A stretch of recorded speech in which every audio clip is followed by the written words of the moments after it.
வரலாற்றின் பக்கங்கள் தினம் தினம் பல்வேறு நிகழ்வுகளால் செதுக்கப்பட்டு கொண்டேதான் இருக்கிறது. ஒவ்வொரு நிகழ்வின் பின்னணியிலும் பல்வேறு சம்பவங்கள் நடந்திருக்கும்.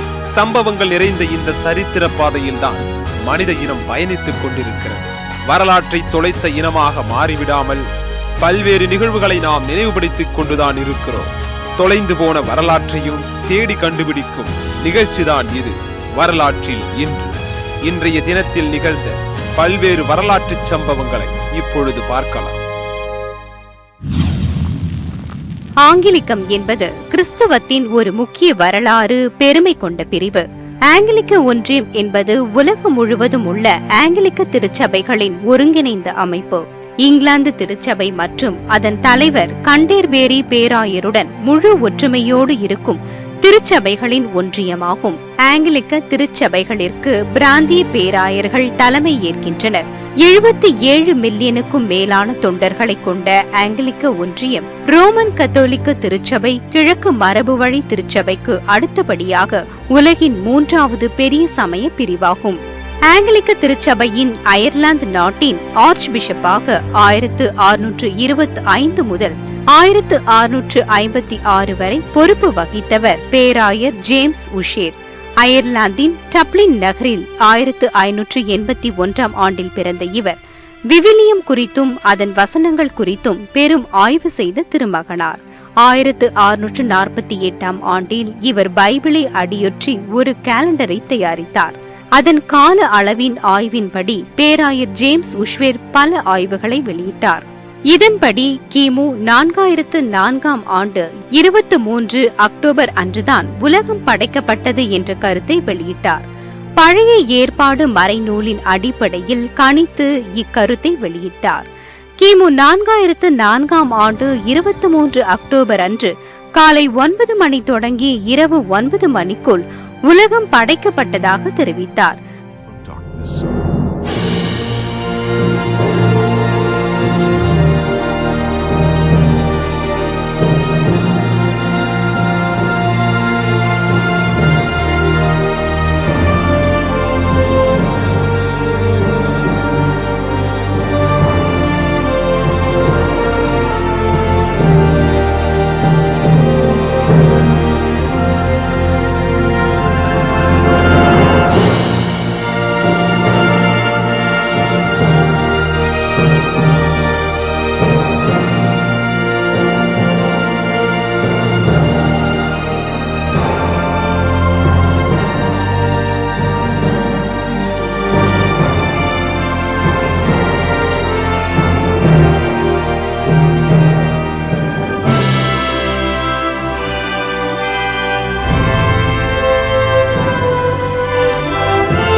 பேராயர் ஜேம்ஸ் உஷ்வேர் அவர்களின் கருத்துப்படி கிமு 4004 ஆண்டு உலகம் படைக்கப்பட்ட தினம் இன்று.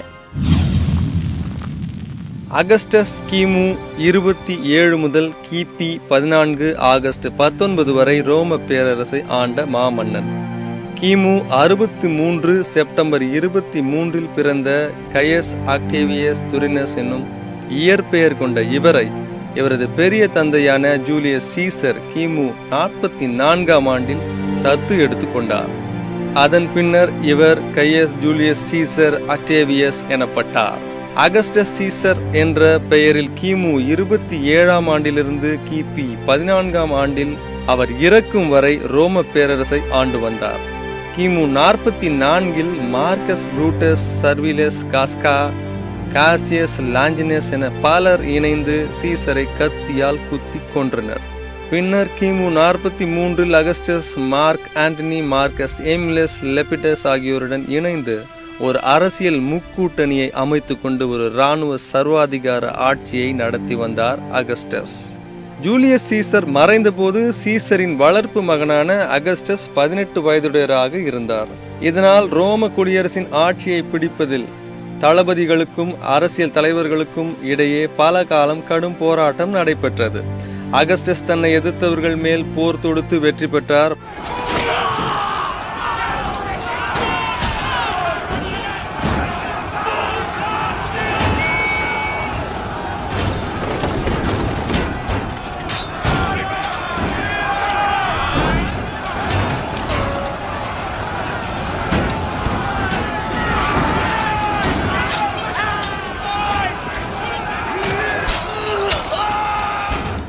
மார்க் அந்தோனி என்ற தளபதி மட்டும் இன்னும் எஞ்சியிருந்தார்.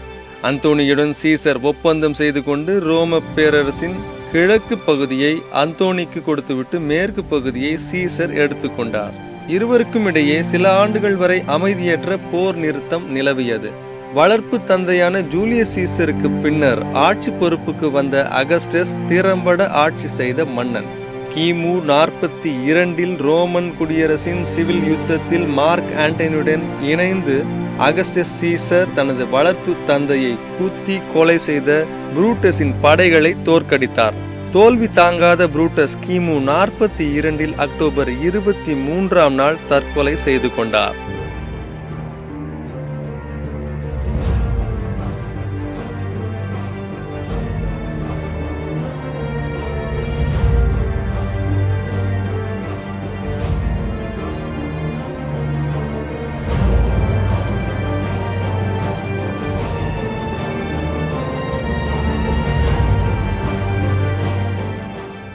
துரோகங்களும் தற்கொலைகளும் வழியெங்கும் நிரம்பி கிடக்கும் ரோமானிய வரலாற்று பாதையில் தன் நண்பனையே குத்தி கொன்ற புரூட்டஸ் தற்கொலை புரிந்து கொண்ட நாள் இன்று.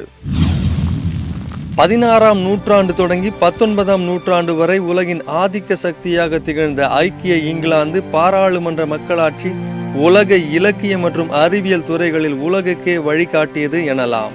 பிரிட்டன் ஏகாதிபத்தியம் சென்ற நூற்றாண்டில் உலகின் நிலப்பரப்பில் 1/4 தனது ஆட்சி பகுதிக்குள் உள்ளடக்கி இருந்தது. ஐக்கிய இங்கிலாந்தின் ஆதிக்கம் இரு உலகப் போர்களால் வெகுவாக குறைந்து போனது.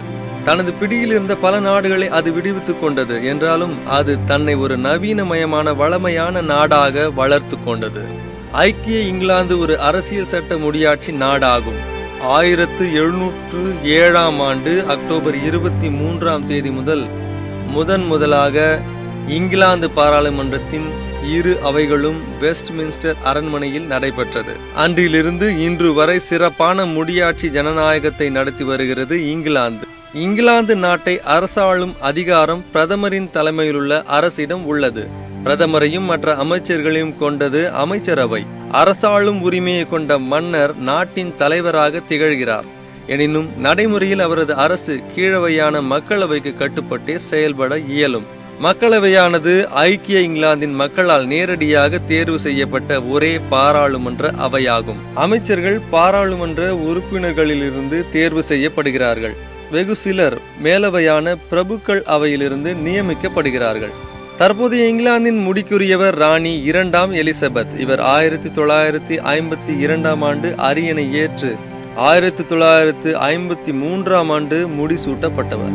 ஒவ்வொரு வருடமும் ஒவ்வொரு ஆண்டும் ராணி அவர்கள் பாராளுமன்றத்தை தொடங்கி வைத்து அரசின் அடுத்த ஆண்டிற்கான செயல் திட்டங்கள் குறித்து சிறப்புரையை வழங்குவார். ராணியால் நியமிக்கப்பட்டதாக கருதப்படும் பிரதமரே அரசாங்கத்தின் தலைவர் ஆவார். இங்கிலாந்தின் போர் படைக்கும் ராணியே தலைமை தளபதி ஆவார். மக்களவையும் பிரபுக்களவையும் கொண்ட இங்கிலாந்தின் நாடாளுமன்றம் லண்டன் வெஸ்ட்மின்ஸ்டர் அரண்மனையில் தான் நடைபெற்று வருகிறது. லண்டன் தேம்ஸ் ஆற்றின் வடகரையில் வெஸ்ட்மின்ஸ்டர் நகரின் லண்டன் பரோவின் மையப்பகுதியில் வரலாற்று சிறப்புமிக்க வெஸ்ட்மின்ஸ்டர் அரண்மனை உள்ளது. உலகின் பல நாடுகளுக்கு பாராளுமன்ற நெறிமுறைகளை கற்றுத்தந்த இங்கிலாந்து பாராளுமன்றம் பல வரலாற்று சிறப்புகளை கொண்டது. இத்தகைய சிறப்புமிக்க இங்கிலாந்து பாராளுமன்றம் 1707 முதலாக கூடிய நாள் இன்று. இந்தியாவில் மிக நீண்ட காலம் ஆட்சி புரிந்து வந்த முகலாய பேரரசை பிலாசி போர் மூலம் கதி கலங்க செய்து அடக்கியது இங்கிலாந்து கிழக்கிந்திய கம்பெனி. 1757 நடைபெற்ற பிளாசி சண்டை வெற்றிக்கு பிறகு 1764 நடைபெற்ற போரே பக்சார் சண்டை எனப்படுகிறது. இப்போரில் சர் ஹெக்டர் மன்ரோ தலைமையிலான கிழக்கிந்திய நிறுவனத்தின் படைகள் முகலாய பேரரசர் 2ஆம் ஷா ஆலம், வங்காள நவாப் ஆகியோரின் கூட்டணி படைகளை வென்றன.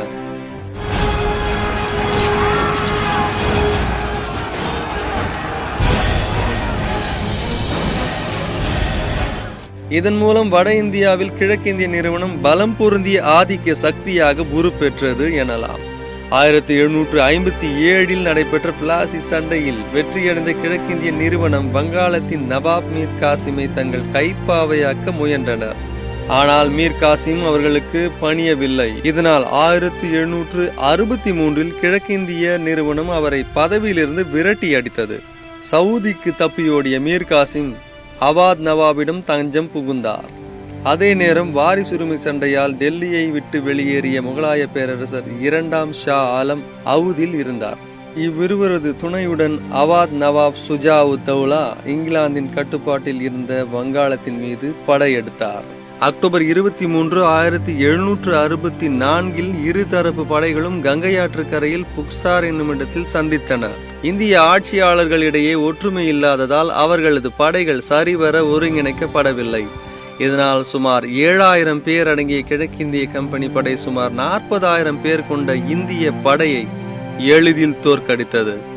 அவாத் நவாப் சுஜா-உத்-தௌலா அலகாபாத் ஒப்பந்தத்தில் கையெழுத்திட்டு கம்பெனியாருடன் அமைதி ஏற்படுத்தி கொண்டார்.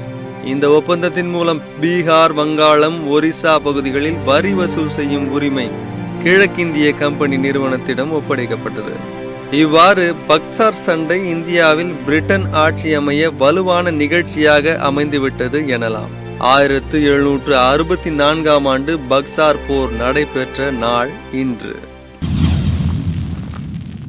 லெனின் ரஷ்ய புரட்சியாளர் என்றும், போல்செவிக் கட்சியின் தலைவர் என்றும், சோவியத் ரஷ்யாவின் முதல் அதிபர் என்றும், லெனினியம் என்ற கோட்பாட்டின் நிறுவனர் என்றும் போற்றப்படும் மாமனிதர். லெனின் 22 ஏப்ரல் 1870 ரஷ்யாவில் வால்கா நதியின் கரையோரம் உள்ள சிம்பர்ஸ்க் என்னும் நகரத்தில் பிறந்தார். வளர்ந்து சட்ட படிப்பினை படித்தார். பின்னர் அரசியலில் நுழைந்து ரஷ்யாவின் பொது உடைமை ஆட்சியை நிறுவுவதற்கு காரணமாக இருந்தார். 1917 ஆண்டு மார்ச் மாதத்தில் ஜார் மன்னர் அரசு கவிழ்க்கப்பட்டது. ரஷ்யாவில் மக்களாட்சி அரசு ஏற்படலாம் என்று கணிக்கப்பட்டது. ஜார் ஆட்சி வீழ்ந்த பின்னர் ரஷ்யாவில் ஜனநாயக கட்சிகள் ஒன்று சேர்ந்து ஒரு தற்காலிக அரசை அமைத்திருந்தன. ஆனால் அந்த கட்சிகளுக்கு மக்கள் ஆதரவு இல்லை என்பதையும், மக்களின் எதிர்ப்பை சமாளிக்கும் வலிமை அக்கட்சிகளுக்கு இல்லை என்பதையும் லெனின் அறிந்து கொண்டார். எனவே தற்காலிக அரசை கவிழ்த்துவிட்டு பொது உடைமை அரசை நிறுவும்படி அவர் போல்ஸ்விச் கட்சியினரை தூண்டினார். ரஷ்ய வளர்ச்சி இப்போது இல்லையெனில் இனி எப்போதும் இல்லை என்று அவர் கூறி அவர்களை ஊக்குவித்தார். 1917 ஜூலையில் நடைபெற்ற இந்த புரட்சி வெற்றி பெறவில்லை. இதனால் இவர் பின்லாந்தில் ஒளிந்திருந்தார். பின்னர் 1917 அக்டோபரில் நடைபெற்ற இவரின் 2வது புரட்சி வெற்றி பெற்றது. அக்டோபர் புரட்சி எனப்படும் இது லெனின் மற்றும் லியோன் ட்ராட்ஸ்கி ஆகியோர் தலைமையில் போல்செவிக் கட்சியினரால் நடத்தப்பட்டது. இந்த புரட்சி மூலம் இடைக்கால ரஷ்ய அரசாங்கம் வீழ்ந்து 1922 சோவியத் ஒன்றியம் அமைக்கப்பட்டது. அக்டோபர் புரட்சிக்கு லெனின் அழைப்பு விடுத்த நாள் இன்று. பறக்க ஆசைப்பட்ட மனிதன் அதில் தோல்வி அடைந்த பின்னர் பறக்க உதவும் எந்திரத்தை கண்டறிய தொடங்கினான். அதன் விளைவாக கண்டறியப்பட்டதே விமானம். பறக்கும் சிறு சிறு வானூர்திகள் பல நூற்றாண்டுகளுக்கு முன்பே இருந்தன என்று கூறப்பட்டாலும் அது மெய்ப்பிக்கப்படவில்லை. பாதுகாப்பான முதல் மனித ஏற்றமும் இறக்கமும் கொண்ட வானூர்தி கண்டுபிடிப்பு 1903 தான் தொடங்கியது. 1903 ஆண்டு ஆர்வில் ரைட், வில்ஃப்ரெட் ரைட் எனும் 2 சகோதரர்கள் முதல் பறக்கும் ஒரு இயந்திரத்தை படைத்தார்கள். அமெரிக்காவில் உள்ள வட கேரோலினா என்னும் மாநிலத்தில் உள்ள கிட்டி ஹாக் என்னும் இடத்தில் இப்புரட்சிகரமான நிகழ்வு நடைபெற்றது. அது முதல் விமான வளர்ச்சியும் அதிவேக போக்குவரத்து பயணமும் ஒரு மறுமலர்ச்சியை அடைந்தது. விமானம் என்ற வானூர்தி புவியின் வளிமண்டலத்தின் உதவியுடன் பறக்கக்கூடிய ஒரு இயந்திர வாகனமாகும். இது காற்றை உந்தியும் பின்தள்ளியும் பறக்கிறது. புவியீர்ப்பு விசையை மீறி விமானம் வானில் பறக்க காற்றின் நிலை ஏற்றத்தையோ இயக்க ஏற்றத்தையோ பயன்படுத்துகிறது. இன்று விமானங்கள் உலகெங்கும் பறந்து திரிந்து தூரங்களை தேசங்களை சுருக்கிவிட்டது. அதிவேக விமானங்கள் பயணியரையும் சுமைகளையும் சுமந்து கொண்டு அளப்பரிய சேவை செய்து வருகின்றன. இந்த விமானங்கள் மாதக்கணக்கில் நடந்து வந்த உலக பயணங்கள் இன்று மணிக்கணக்கில் என்று மாறிவிட்டது. தவிர்க்கவே இயலாத இந்த விமான சேவை 1929ஆம் ஆண்டில் அக்டோபர் 23 தான் நியூயார்க் நகரிலிருந்து லாஸ் ஏஞ்சல்ஸ் நகருக்கு முதலாக தொடங்கப்பட்டது. அமெரிக்க கண்டத்தை கடக்கும் முதலாவது விமான சேவை இது என்று புகழப்பட்டது.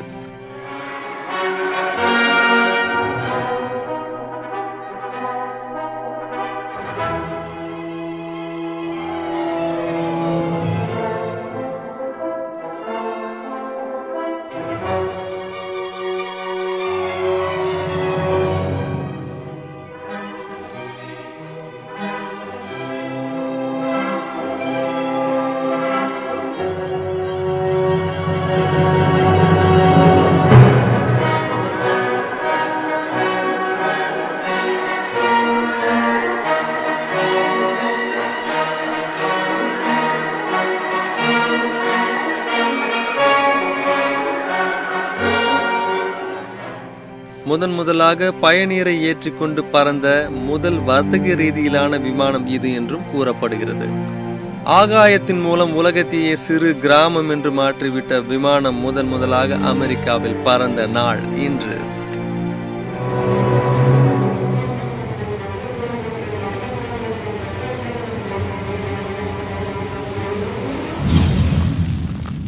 ஐக்கிய நாடுகள் அவை என்பது பல நாடுகளை கொண்ட ஒரு பன்னாட்டு அமைப்பு.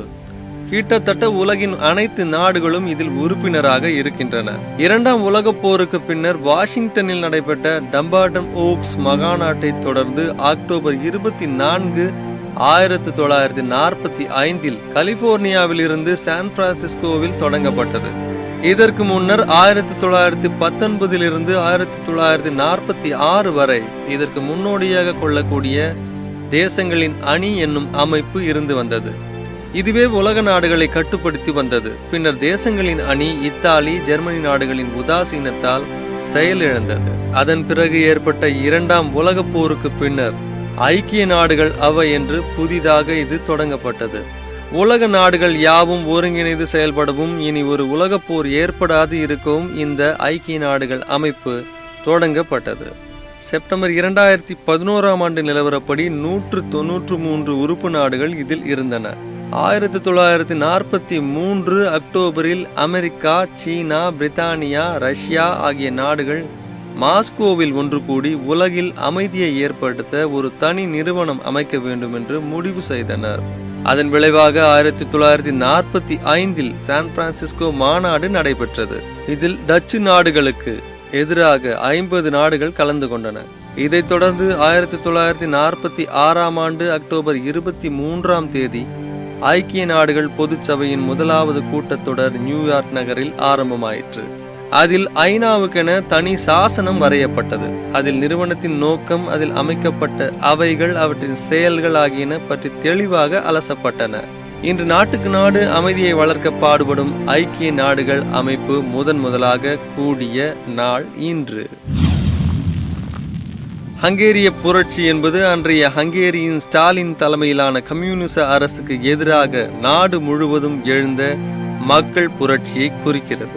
இது 1956ஆம் ஆண்டு அக்டோபர் 23 ஆரம்பித்து நவம்பர் 10ஆம் நாள் முடிவுக்கு வந்தது. அரசை எதிர்த்த ஹங்கேரியர்களின் எழுச்சி ஆரம்பத்தில் ஆயிரக்கணக்கான மாணவர்களின் எழுச்சி ஊர்வலமாக தலைநகர் புதாபெஸ்டின் மைய பகுதியில் இருந்து நாடாளுமன்றம் நோக்கி ஆரம்பமானது. தமது கோரிக்கைகளை தர வேண்டும் என ஹங்கேரிய வானொலி கட்டிடத்தினுள் புகுந்த மாணவர் தலைவர்கள் உடனே கைது செய்யப்பட்டனர். அவர்களை விடுவிக்க கோரி மாணவர்கள் பெரும் ஆர்ப்பாட்டத்தில் ஈடுபட்டதை அடுத்து அவர்களை நோக்கி காவல்துறையினர் துப்பாக்கிகளால் சுட ஆரம்பித்தனர். இதனை அடுத்து தலைநகரில் கலவரம் மூண்டது. புரட்சி நாடெங்கும் பரவியதை அடுத்து ஆயிரக்கணக்கானோர் இராணுவ குழுக்களாக மாறி காவல்துறையினருடனும் சோவியத் படைகளுடனும் எதிர்த்து போராடினர். சோவியத் சார்பான கம்யூனிஸ்டுகள் மற்றும் காவல்துறையினர் பலர் இதில் சுட்டுக் கொல்லப்பட்டனர். சிறை கைதிகள் பலர் விடுவிக்கப்பட்டனர். அரசு கவிழ்ந்தது. கம்யூனிஸ்ட் கட்சியின் பிடியில் இருந்த பல உள்ளூராட்சி அமைப்புகளை புரட்சியாளர்கள் கைப்பற்றி அரசியல் மாற்றத்தை உண்டாக்கினர். புதிய அரசு சுதந்திரமான தேர்தல்களை நடத்துவதாக அறிவித்தது. என்றாலும் ஹங்கேரியை அதுவரை ஆட்டி படைத்து வந்த ரஷ்ய அரசு இந்த தோல்வியை ஏற்கவில்லை. நவம்பர் 4ஆம் நாள் சோவியத்தின் பெரும் எண்ணிக்கையிலான படையினர் புதாபெஸ்ட் நகரையும் நாட்டின் ஏனைய நகரங்களையும் முற்றுகையிட்டனர். போர் மீண்டும் வெடித்தது. ஹங்கேரியர்களின் எதிர்ப்பு நவம்பர் 10ஆம் நாள் வரை நீடித்தது. இச்சண்டைகளின் போது 2500க்கும் அதிகமான ஹங்கேரியர்களும் 700 சோவியத் படையினரும் கொல்லப்பட்டனர். ஹங்கேரி புரட்சி ஒடுக்கப்பட்டது. மீண்டும் சோவியத் சார்பு ஆட்சி ஹங்கேரியில் உண்டானது. ஹங்கேரியில் 1956இல் ஆட்சிக்கு எதிரான பெரும் புரட்சி ஆரம்பிக்கப்பட்ட நாள் இன்று. ஈழப்போர் என்பது இலங்கை இனப்பிரச்சனை காரணமாக தமிழீழ விடுதலை புலிகள் உட்பட இலங்கை தமிழ் போராளிகளுக்கும் இலங்கை அரசுக்கும் இடையே ஏற்பட்ட போராகும். 1983 முதல் சுமார் 26 ஆண்டுகள் நடைபெற்றது இப்போர். 1960களிலே புகையத் தொடங்கிய தமிழர் சிங்களவர் உரிமை போராட்டம் 1980களில் வெடிக்கத் தொடங்கியது எனலாம். சிங்களவர் ஆதி குடிமக்களான தமிழர்களை 2ஆம் தர மக்களாக நடத்த தொடங்கியதே இந்த போருக்கான தொடக்கம் எனலாம். கல்வி வேலை வாய்ப்புகளில் உரிமை மறுக்கப்பட்ட தமிழ் மக்கள் பல்வேறு போராட்ட குழுக்களில் இணைந்து போரிடத் தொடங்கினர். அதில் முக்கிய மற்றும் முதன்மை குழுவாக இருந்து 26 ஆண்டுகள் போரிட்ட குழுதான் விடுதலை புலிகள் என்னும் இயக்கம். இந்த நீண்ட கால போரினால் இரு பக்கமும் பலத்த உயிர் சேதங்கள் ஏற்பட்டது. தமிழர்கள் பலர் பலியானதால் பெண் குழந்தைகள் பலர் வடகிழக்கு பகுதியில் அனாதைகள் என்று ஆகினர். இவர்களை காக்கவும் கல்வி அளிக்கவும் தொடங்கப்பட்டதே செஞ்சோலை என்னும் குழந்தைகள் காப்பகம். செஞ்சோலை விடுதலை புலிகள் இயக்கத்தின் தலைவர் வேலுப்பிள்ளை பிரபாகரன் உத்தரவின் பேரில் 1991 அக்டோபர் 23ஆம் நாள் தொடங்கப்பட்டது. உள்ளூர் மக்களின் உதவியோடு இந்த செஞ்சோலை காப்பகம் பெண் குழந்தைகளை பேணி காத்து வந்தது. செஞ்சோலை காப்பகம் ஆரம்பிக்கப்பட்ட நாள் இன்று.